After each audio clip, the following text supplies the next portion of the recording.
Welcome back to Muscle in the Morning, brought to you by IronMag Labs. Make your mark. I'm Dave Palumbo, and today is Tuesday, June 20th, 2017. And let's find out what's going on in the world of bodybuilding and fitness. Now that we've hit that point in the season where the remaining Olympia qualifications are at a premium, we're going to start seeing people get that whole Rocky Eye of the Tiger thing going on as we head down the home stretch. And right about now, classic physique standout Garrett Coho definitely feels like someone who's starting to amp it up. Over the weekend, the third-year pro was spotted crushing another one of his monster chest sessions as he gears up for round 3 of his contest season. A few weeks back, Coho brought in his best look of the season to a tune of a top 10 finish at a stacked Toronto Super Show. And with a few minor tweaks and bumps, I think this is absolutely a guy we could see eke out a late season win against the right lineup. Over the years, I've seen guys make some ridiculous improvements during that post-show rebound period. But what Victor Martinez is doing might be moving him into uncharted territory. Late Friday night, Victor dropped a couple of impromptu update photos just over a week after his dominating win back at the Muscle Mayhem Pro, where we see the future Hall of Famer looking absolutely insane. Victor is another one of those guys who seems to have injected new life back into his physique since making the move out to Oxygen Gym. And if he can spend the next few weeks refining his physique to bring back some of that throwback Victor Martinez separation and detail, it'll be interesting to see exactly where he lands once that Olympia ball gets rolling.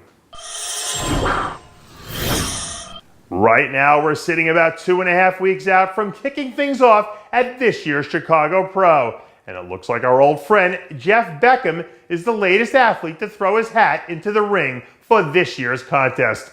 Over the weekend, a handful of new progress photos from a nutty-looking 250-plus pound Beckham started to make their rounds as he tries to dial up a few last finishing touches before he hits the stage for the third time this season.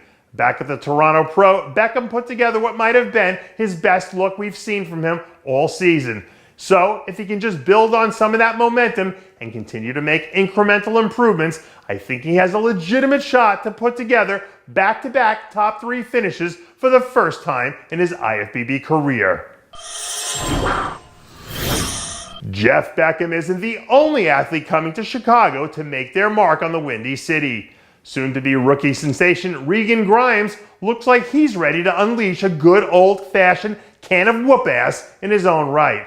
Over the last few weeks, we've seen the flat-out ridiculous progress photos coming from the former Arnold Amateur winner, who looks like he's packed on an insane amount of muscle in that golden age aesthetics frame during the off-season.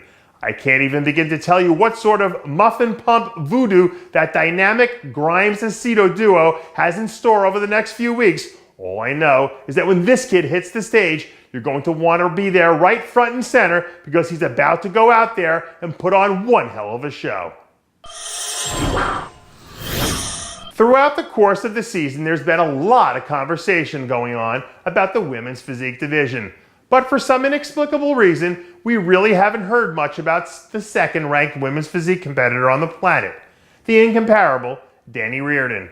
After going into zero dark 30 mode for the majority of the season, lately we've been starting to see some signs of life coming out of the Reardon camp. And so far, all systems seem to be a go. By all accounts, Reardon is on pace to come back to the Olympia stage and pick right back up where she left off, after setting the Orleans Arena on fire last year with that blazing second-place performance. It's my personal belief that when Dani Reardon is at her best, there are probably only 2 athletes in all of women's physique good enough to beat her right now. So if a 100% Dani Reardon shows up on game day, I think she absolutely has a legitimate shot to walk out of there with the title.